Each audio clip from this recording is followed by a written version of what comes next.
오늘 이제 교부실학 그 첫 번째 시간인데, 오늘은 그 서론 이야기, 서론적인 그 이야기를 잠시 하고, 그리고 이 교부신학을 연구하기 위해서 여러 자료가 어떤 것들이 있는지 한번 또 살펴보고, 대부분 거의 다 번역서 위주로 제가 자료를 구했습니다.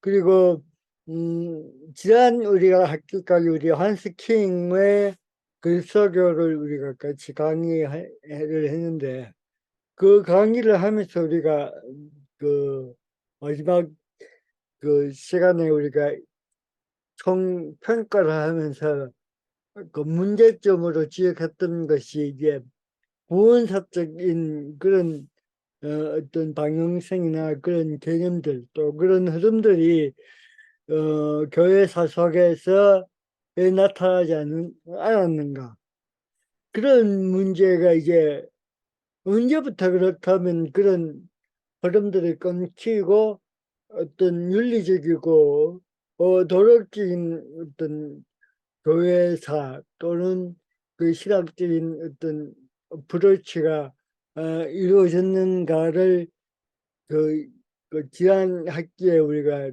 그리스도교를 평가하면서 했던 이야기였습니다. 그래서 그런 여러 가지 문제를 이제 두고 아마 저는 이 교부 신학을 준비를 했습니다. 그러니까 결국은 이 교부 신학을 통해서 우리가 찾고자 하는 건 뭐냐면 그 구원사적인 그런 그 방향성 또는 구원사적인 해석이 왜 교회사 속에서 나타나지 않고 그게 그 지속적인 어떤 흐름으로 흐르지 않고 어떻게 보면 그 윤리적인 어떤 그런 종교로 써 남을 수밖에 없었는가. 그거 그러니까 그리스도교는 한스킹의 그리스도교로 어떻게 보면은 그 결국은 윤리적 기독교 윤리적 입장에서 이제 그 전체 교회사를 살폈던 거죠. 그게 우리가 알다시피 보았다시피 거기는 어떤 어, 예수 그리스도의 죽음과 그 부활 또는 그 어떤 텔레그마적 요소가 교회 역사 속에서 어떻게 또 그 해석되고 그것들이 어떻게 또 교회를 새롭게 하고 또 교회를 교회되게 하는 어떤 동인으로서 역할을 하지 못했던가, 그런 걸 이제 우리가 아쉬운 점으로 여기했는데, 이제 그런 흐름들, 그러니까 그 구원사적인 흐름이 왜 중간에 끊기고 이렇게 윤리적인 종교로서만 남을 수밖에 없었던가, 거기에 이제 초점을 맞추고 우리가 이 교부 신학을 이제 통해서 그런 것들이 어떻게 그런 어떤 변화의 단초를 제공했는가를 한번 살펴보려고 합니다. 그것이 이제 교부신학 첫 번째 우리 이 강의에 이 학기에 우리가 조사하고 또 살펴볼 그런 내용들입니다. 그래서 교부신학을 다루기 전에 이미 그 교부신학 이전에 이제 우리가 그 교회 역사를 살펴본다면 예수님의 그 활동 시대가 있고, 그러면 그 제자들의 활동 시대가 있고, 그 제자들의 활동 시대가 끝나면서 이제 교부들의 활동이 이어지는데, 그러니까 예수 그리스도부터 시작해서 우리가 말하는 사도 그리고 이제 교부 이렇게 그, 그 흐름들이 이제 이렇게 이어지는데, 이 예수님의 활동 그리고 사도들의 활동, 이 교부들의 활동은 철저하게 그 유대교의 그 바탕 속에서 그 유대교 쪽 어떤 그런 흐름 속에서 이제 이 소위 말해서 기독교가 탄생되고 교회가 만들어지고 또 그런 활동들이 이어진다는 거죠.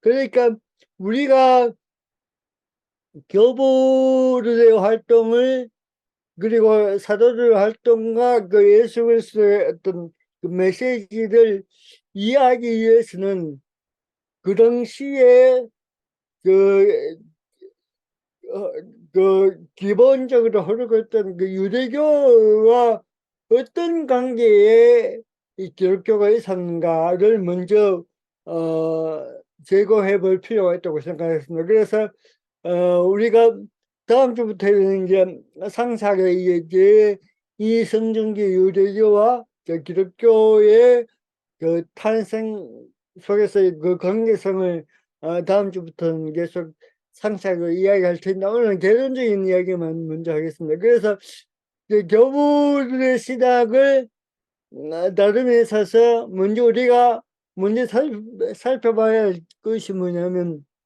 그렇게 제2성경기라고 하죠. 제2성경기가 이제 포로 귀환 후부터 이제 예루살렘 함락 또는 그리고 저기 뭐냐 120 몇 년도에 그 코호바 난까지의 그 역사를 이제 저희 성전기 유대교로 하는데 70년까지 그 예루살렘 성전이 멸망 때까지 그 유대교 속에서 이제 어떤 사상들이 또 어떤 흐름들이 있었는가를 면밀히 살피고 그것들이 이제 그 예수님의 활동과 사도들의 활동에 어떤 영향을 끼쳤는가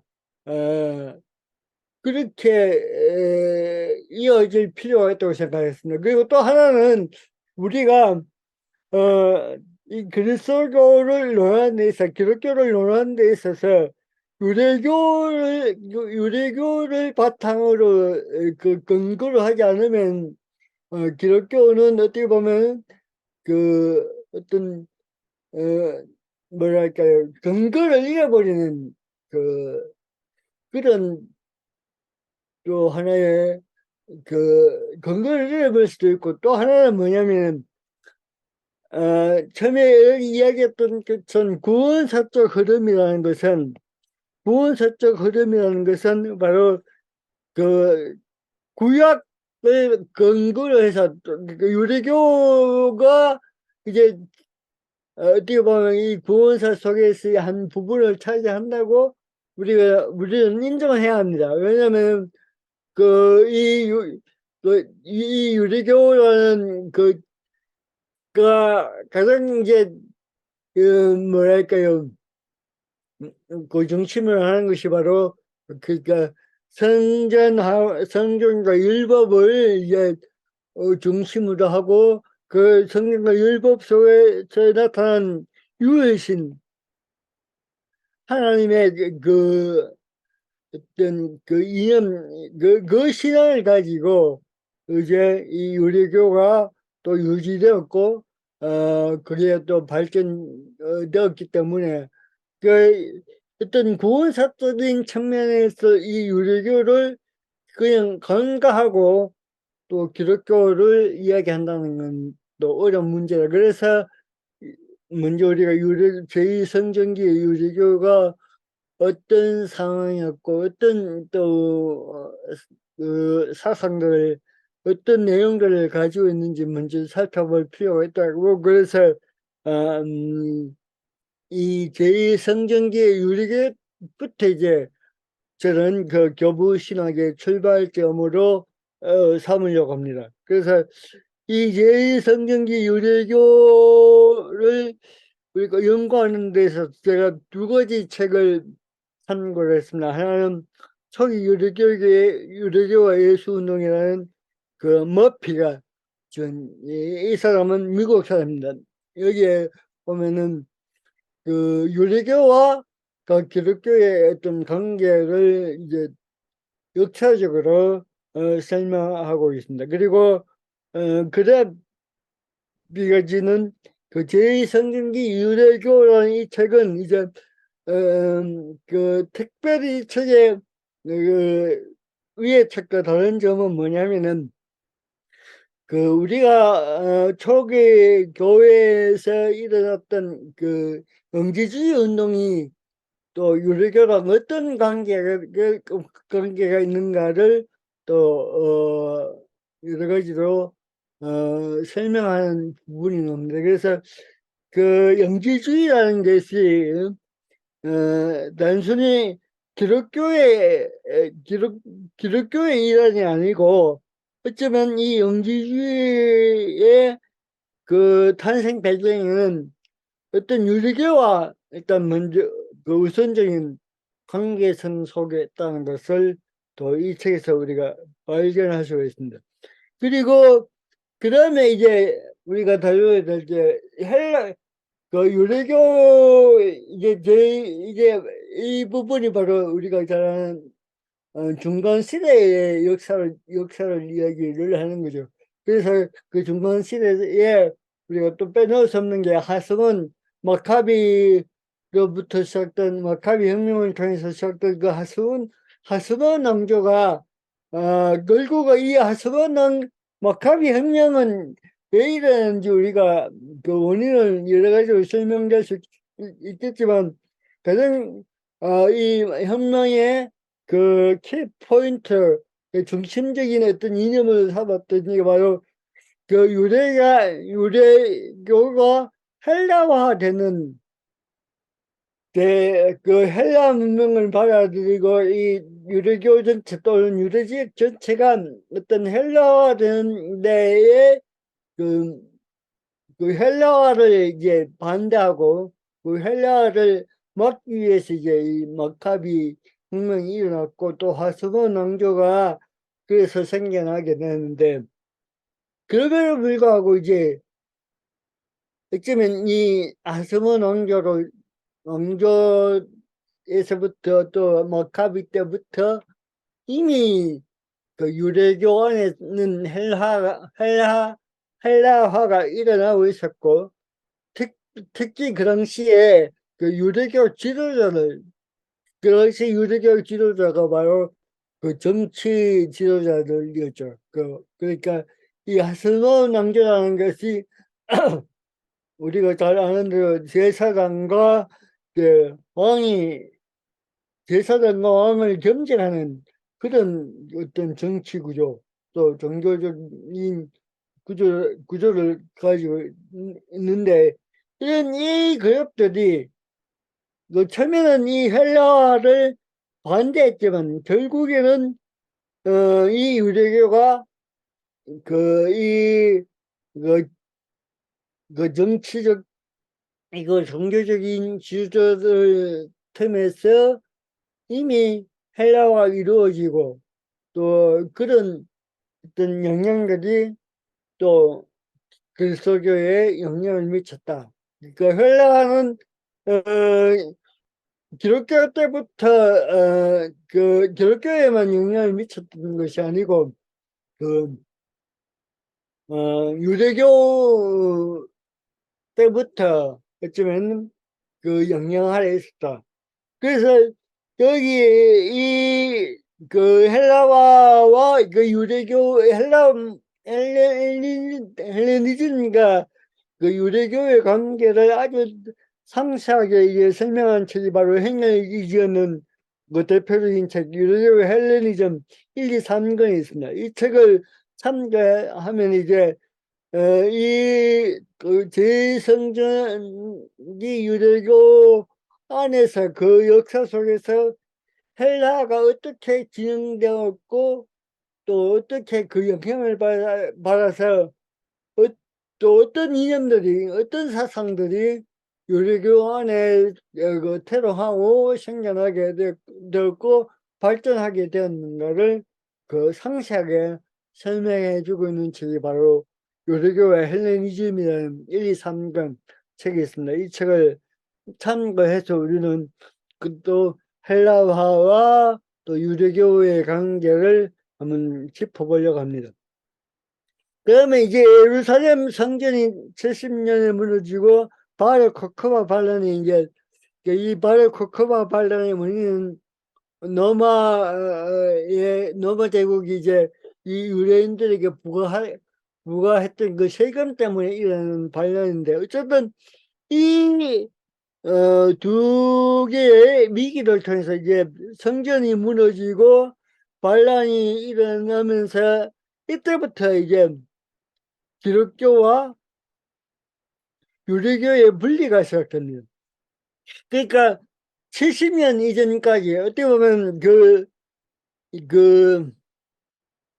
뭡니까, 저기, 예수님의 활동과, 또, 뭡니까, 그 사도들 활동, 그 활동 시기에는 그 기독교와 유대교 사이가 그렇게 적대적인 관계가 아니었다는 것을 또 이런 시에 여러 가지 문헌들을 또 우리가 살펴보고 거기서 이런 관계를 찾아볼 수 있습니다.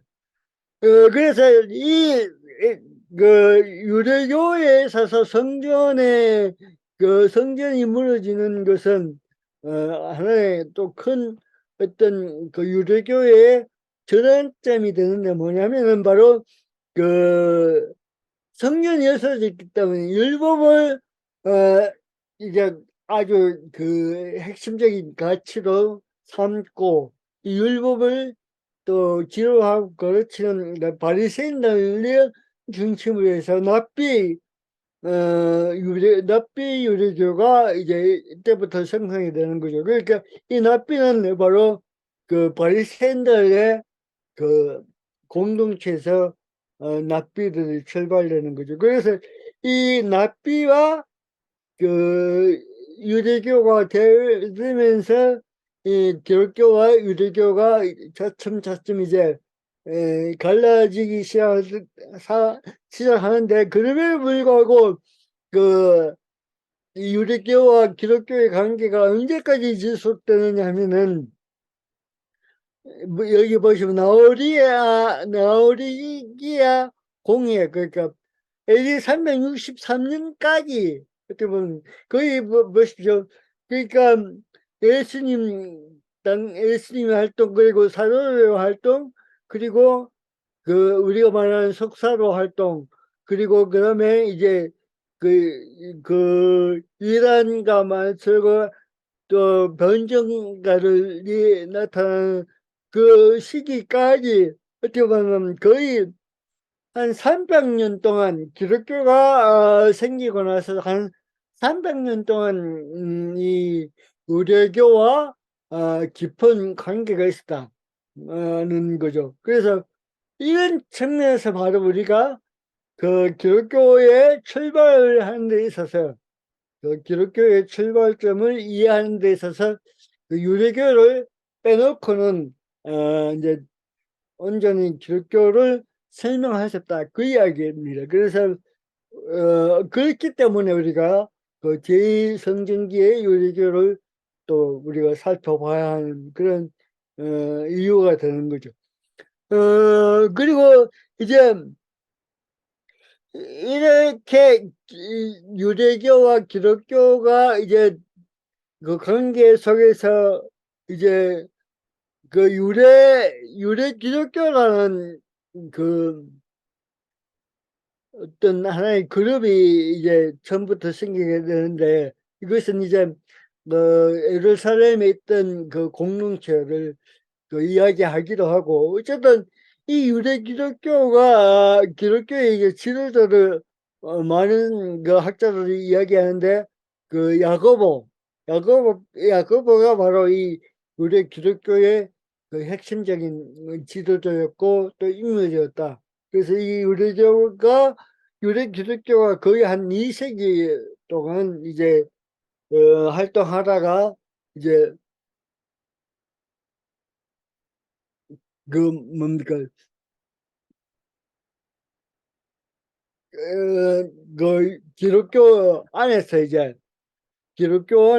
이단으로 이제 정제를 하게 되고, 그래서 이 유대 기독교가 이제 완전히 그 기독교 안에서는 사라지는 그런 운명을 맞게 됩니다. 그래서 이게 초대교회를 이야기할 때, 그 유대 기독교의 역할, 또 유대 기독교가 가지고 있던 어떤 그런 어떤 그 생각들, 사고를 그것도 우리가 한번 살펴볼 필요가 있다라고 그렇게 생각합니다. 그래서 그 초대교회와 유대교회의 그 관계를 한번 우리가 앞으로 살펴보려고 합니다. 그래서 여기에 이 유리교와 기독교의 관계에 관한 문헌들은 많습니다. 많은데 많은 것들 중에서 몇 가지만 제가 그 참고를 했습니다.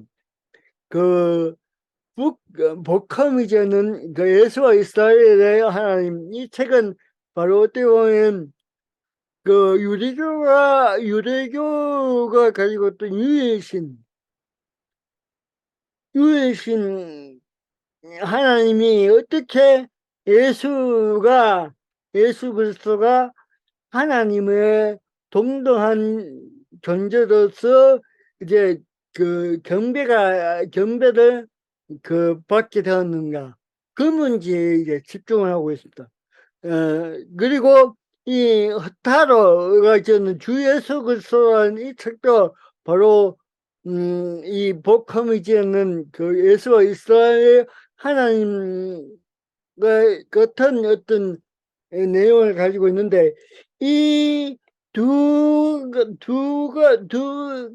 두 권의 책에서는 뭐냐면은 예수 그리스도가 이미 초기부터 초기 유대교 그 때부터 그 하나님과 동등한 그 존재로서 이제 경배를 받았다라는 것을 이제 이 두 책에서 아주 상세하게 이제 여러 가지 문헌들을 통해서 그 설명을 하고 있습니다. 그러니까 예수 그리스도가 그 삼일체로서의 그 하나님으로서의 그렇게 교류화되고 또 그렇게 동등한 어떤 그 존재로서 그 받았던 것은 교부로부터 시작되는 것이 아니고 이미 그 유대교 사이에 유대교가 활동할 그, 그, 그때부터 어찌 보면 그 이런 식의 예수님이 돌아가신 30년대 이후부터 벌써 그 예수 그리스도가 그 유일신 하나님과 동등한 분으로서 경배받았다는 흔적들을 이제 그 문헌 속에서 찾고 또 그걸 설명하고 있는 책이 바로 그 예수와 이스라엘 하나님의 책이고 주 예수 그리스도 책입니다. 그리고 이 복음이제는 예수와 목격자를 이 책은 그 신약 성경에 나타나는 그 사람 이름 그 사람들의 이름 여러 이제 그 복음서에 여러 이름들이 나타나고 있는데 이 저자는 그 이름들이 어떤 가상의 인물들이 아니고 결국은 예수 그리스도의 사건을 목격한 그런 인물들이 바로 어, 그렇게 기록되어 있다. 그것을 이제 밝히는 책이 바로 그 예수와 그 목격자를 위한 책입니다. 그리고 이게 더내 초기 교회 기원 상학원하고 그리고 또 더내 흥성기 기독교 통일성과 다양성 더내 초기 교회 기원은 이제 그 사도를 중심으로 이뤘던 특히 바울을 중심으로 이뤘던 그 이방인 교회와 유대인을 중심으로 일어났던 그 유대인 기독교를 아주 상세하게 다루고 있으면서 이제 그 두 번째 형성기 기독교 통일성과 이 다양성이라는 책은 바로 그 1세기 때부터 2세기 사이에 많이 이제 생성되었던 그 복음서 내지는 음, 그 신약 성경을 이루는 복음서 외에 그 초대교회 문헌들이 많이 이제 나타납니다. 뭐 우리가 소위 말하는 외경 또 위경 이제 어떻게 보면 유대교적인 색채를 가진 것도 있고 이제 또 기독교적인 색채를 가진 것도 있습니다. 이런 어떤 여러 가지 기독교와 관련된 그 문헌들을 그 연구하면서 그런 연구를 통해서 그 당시에 기독교회가 하나의 단일한 그런 어떤 사상으로 이루어졌던 게 아니고 여러 가지 다양성을 가지고 있었고 그 다양성인 다양한 그런 어떤 사상의 흐름이 분명히 존재함에도 불구하고 이론과 정통을 구별하고 또 그 정통 속에는 여러 가지 또 다양한 그 해석들이 존재했다는 것을 이제 이 도는 아주 상세하게 밝히고 있습니다. 그래서 그 이거 너는 거기서 밝히면서 이제 이런 그 초기 교회의 문헌들이 또 교부들에게 어떤 영향을 미쳤는가, 또 교부들은 어떻게 그것을 해석했는가를 또 이 책에서 다루고 있다. 그래서 오늘 여기에서 언급한 그 예수와 이스라엘 하나님부터 형성된 기독교의 통일성과 다양성은 그 초대 교회, 초기 교회와 또 유대교, 특히 또 예수님에 대한 어떤 그 경배, 허타로는, 그, 허타로는 그리스도론이라는 말 대신에 뭐를 쓰느냐면 예수 경배라고 이렇게 씁니다. 그러니까 예수가 언제부터 이제 하나님으로 경배받았는가. 그래서 예수 경배라고 하는데 그 예수 경배가 언제부터 이루어졌는가를 통해서 이제 그 유대교와 기독교의 관계를 설명하고 또 그 기독교의 어떤 핵심적인 그 중심을 또 여기서 설명하고 있습니다. 그래서 이제 그런 이런 여러 가지 흐름들을 통해서 이제 그 속사도 교부가 음, 그 형성되는데 그래서 제가 처음에 이야기했던 것처럼 구원사적 전성이 이제 그 사도를 통해서 또 교회를 통해서 그리고 또 이 교부를 통해서 어떻게 이어져 내려왔는가 하면 추적을 해보기도 합니다. 그리고 그럼에도 불구하고 기독교가 구원사적 그 흐름이 지속되지 않고 헬라화가 되면서 이제 되고 윤리적인 어떤 정도로서 자리매김하게 되는데 어떻게 이런 변화가 일어나게 되는가 그 원인들이 무엇인가를 한번 또 추적해 보려고 합니다. 이 속사도 교부들의 그런 신앙을 통해서 그리고 그럼에도 불구하고 어떤 그 구속 사적 흐름은 기독교 역사 속에서 어, 그 지속적으로 흐르고 흘렸는가 아니면 완전히 단절된 채로 현대까지 왔는가 그것도 그 원인 그의 출발 그걸 이제 이 교부들의 신앙을 통해서 우리가 한번 살펴보려고 합니다.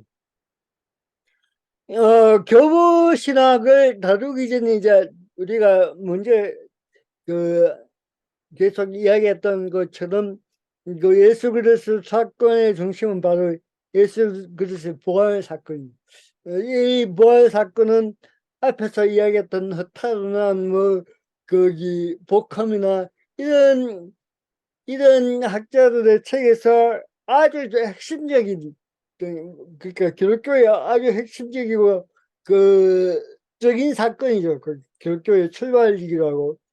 그러니까 그 예수 그리스도의 부활을 이제 구원사적 흐름 속에서 어떻게 우리가 받아들여야 할 것인가를 먼저 우리가 살펴보는 게 중요할 것 같습니다. 그래서 우리 원장 되시는 김재진 교수님의 예수의 부활이라는 책이 아주 최근에 부활을 역사적으로 이야기하는 데서 아주 중요한 그런 책으로 제가 읽고 봤습니다. 한번 여러분도 참고해 주시면 좋을 거고요. 그리고 컬만의 구원의 역사 신약의 기록론은 특히 신약의 기록론은 이제 뭐냐 하면은 바로 1세기, 2세기의 흐타로의 이야기죠. 그러니까 1세기, 2세기에 예수 그리스도에 대해서 어떤 이해를 가지고 있었는가를 이제 이 신약의 기록론에 서 이야기를 하고 있습니다. 그래서 이 구원사가를 먼저 정의하고, 그리고 이 신약의 기록론을 통해서 예수 그리스도의 운동의 어떤 출발점, 또 그 당시에 예수 그리스도가 어떻게 이해됐는가를 또 살펴보려고 합니다. 그리고 이제 모형론의 얘기를 하려고 합니다. 저는 이 교부신학을 준비하면서 이제 어떻게 보면 제가 이 교부신학 전체에서 이야기하려고 있는 뭐랄까 중심이 바로 이겁니다. 뭐냐면은 성서 해석의 문제인데, 이런 식의 성서 해석이라는 게 교부의 입장 또는 사도의 입장, 또 예수 그리스도의 입장은 정말 구약 성서를 이제 근거로 하는 성서 해석이죠. 근데 이 구약 성서를 어떻게 해석하는가? 어, 단도직입적으로 이야기하자면 이 오스카 쿨만은 구원사는 바로 뭐냐, 구약 성경에 대한 모형론적 해석을 통해서 이 구원사에 접근할 수 있다. 그러니까 구원사를 이해하려면 하나님의 구원의 역사를 이해하고 그걸 중심으로 삼으려고 하면은 바로 모형론적 해석 방법을 따야 한다는 거죠. 이 고피할 때 있다는 이 모형론의 이야기는 어디서 또 연결되냐면 오스카 쿨만의 구원사를 또 보시면 이 모형론 이야기를 합니다. 반면에 이제 우리가 잘 알다시피 오리겐에 와서 이제 알레고리 해석이 이제 등장하게 되죠. 이 알레고리는 헬라 철학에서 나오는 거죠. 헬라 철학에서 이제 비롯되는 건데, 이 알레고리 해석은 헬라 철학에서 헬라 문화 속에 있던 신화들을 해석하는 방법이 이 알레고리였습니다. 그러니까 성령의 해석 방법은 초대교회에 있어서 이또 풀만한 그리고 고팔타는 예수 그리스도의 구약 성경의 해석도 이미 모형론적 입장에서 있다라고 그렇게 이제 책에서 언급하고 있는 걸 볼 수 있는데, 그러니까 구원사의 흐름, 또 구원사를 가지고 이 교회와 이 기독교의 역사를 보려면 성경을 어떤 방식으로 해석했는가에 따라서 그 결과가 다 나눠진다는 거죠. 그러니까 초대교회 교부들도 이 모형론적 접근을 통해서 만약에 성경을 해석하고자 했다면 어떻게 보면 그 기독교 역사는 구원사적 중심으로 이제 어떻게 보면 방향이 그 어떻게 정해지는 거죠. 근데 이제 이 알레고리 해석에 여기서 이야기하는 겁니다. 이 쿨만도 이야기하고 고펠트도 이야기하는데 이 알레고리 해석을 통해서 그 목표를 했던 게 바로 윤리적인 겁니다. 그러니까 기독교가 구원사적 입장에서의 그 기독교 이해가 가능하게 하려면 그 처음부터 모형론적인 그 성서 해석 방법을 통해서 뭐 사도도 그렇고 교부들도 그렇고 그렇게 그 해석이 이루어져야지 그 올바른 그 구원사들 중심으로 한 교회 역사가 펼쳐지는데 이제 오리겐에 와서 이제 이 그 헬라의 이 알레고리 해석이 이제 그 어떻게 보면 중심이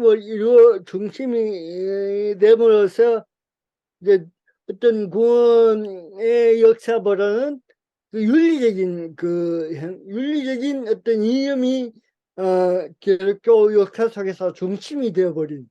그래서 제가 알기로는 이 모형론에서 이야기합니다.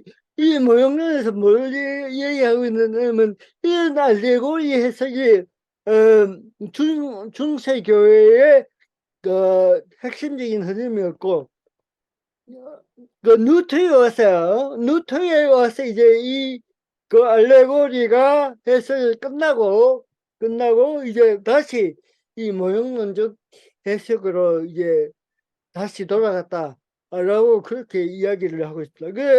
이런 점에서 우리가 이제 앞으로 그 이 교부들의 이제 신학을 살펴볼 때에 그들이 추구하고 있던 성서 해석 방법을 무엇을 가지고 이제 성서를 해석하려고 했는가? 거기에 따라서 이제 어떻게 보면 기독교가 하나님의 구원사적 행위를 중심으로 할 것인가 아니면 그러니까 윤리적이고 도덕적인 종교로서의 그 기독교를 말하게 될 것인가 그게 여기서부터 갈라진다는 거죠. 그래서 제가 이 교부 신학에 물론 제가 한계를 가지고 있는데 그럼에도 불구하고 우리가 찾아봐야 봐야 할 때 이 갈림의 분기점이 되는 이 성서 해석 방법을 교부는 어떤 방법으로 성서를 이해하고 해석하고 그걸 또 적용하는가. 이걸 살피는 것이 바로 교부 신학의 목적이 되어야 될 것 같다. 그렇게 저는 나름대로 구상을 하고 그렇게 하면 끌고 가고 합니다. 그게 어떻게 제 능력 안에서 가능할지 안 할지는 계속 그 한번 시도를 해보겠습니다. 이게 그러면서 교부에 대한 여러 가지 자료가 있습니다. 여기서 보면 쉽게 읽을 수 있는 책이 교부가 못나가는 책이고 또 그 카톨릭에서는 교부학 또 빈텐슨이 지은 초기 기독교 교부 또 공승철 박사님이 그 니트의 그 고려교회 여기는 초대교회의 문헌들을 이제 그 번역하는 책입니다. 문헌을 번역하는 책이고 니트의 책이 또 하나 번역도 되었습니다.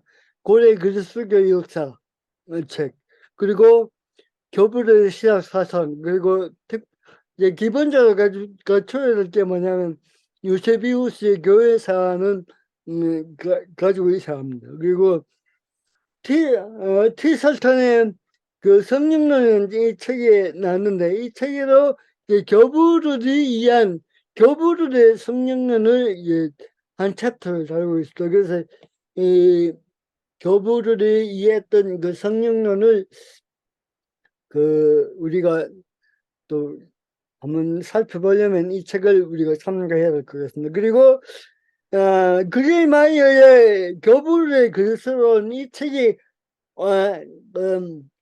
신상입니다. 그거 원래 출판된 번역돼 가지고 출판된 거 책입니다.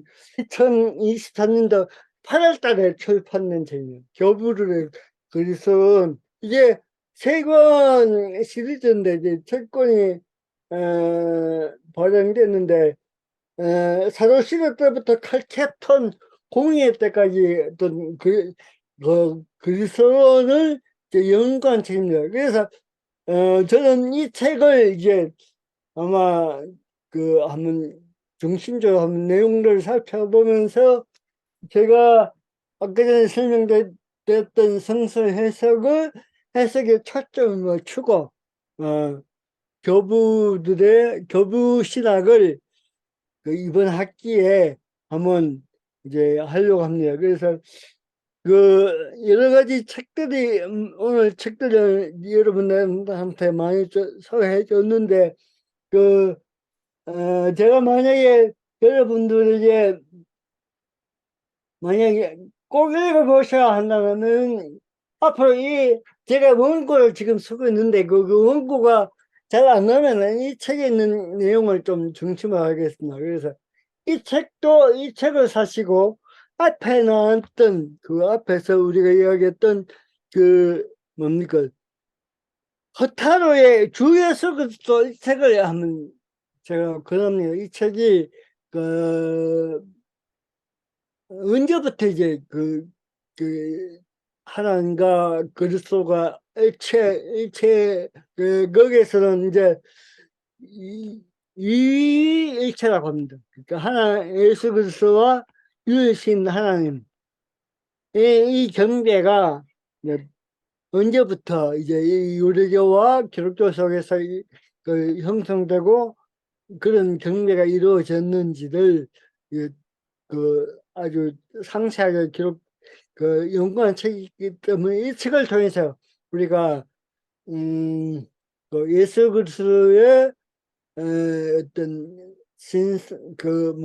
뭐랄까요 하나님과의 동등한 분으로서 고백된 게 아마 어쩌면 기독교 역사의 출발점이고 그게 아주 초기부터 우리가 이 기독교를 이야기할 때 항상 우리가 이야기하는 게 기독교의 어떤 신학의 형성을 이제 출발점으로 삼고 여기서부터 이제 모르는 사람들이 거기 집중하는데 그 신학의 형성이라는 게 어떻게 보면 다른 말로 하자면 어떻게 보면 헬라화된 기독교 그 헬라화된 기독교가 어떤 이론적이고 또 교리적인 그런 어떤 형태로서 이제 자리 잡기 시작한 기독교 그 이전의 기독교를 우리가 먼저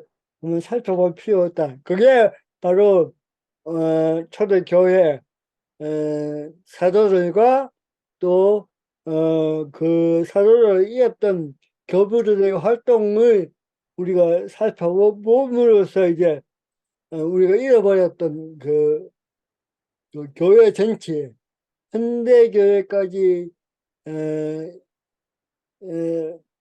역사 전체 속에서 구속사 캐리그마의 그런 해석들이 늘 한번 찾아보려고 하는 게 이 교부 신학을 준비하고 또 연구하는 저의 작은 목적이고 또 이번 학기 강의를 통해서 그런 것들을 한번 찾아보려는 게 바로 이번 강의의 목적입니다. 그래서 그 실라부스에 있는 내용들은 다 그대로 안 할 겁니다. 다 수정을 했습니다. 그래서 사례와 제목들은 제가 이거 원고가 되는 대로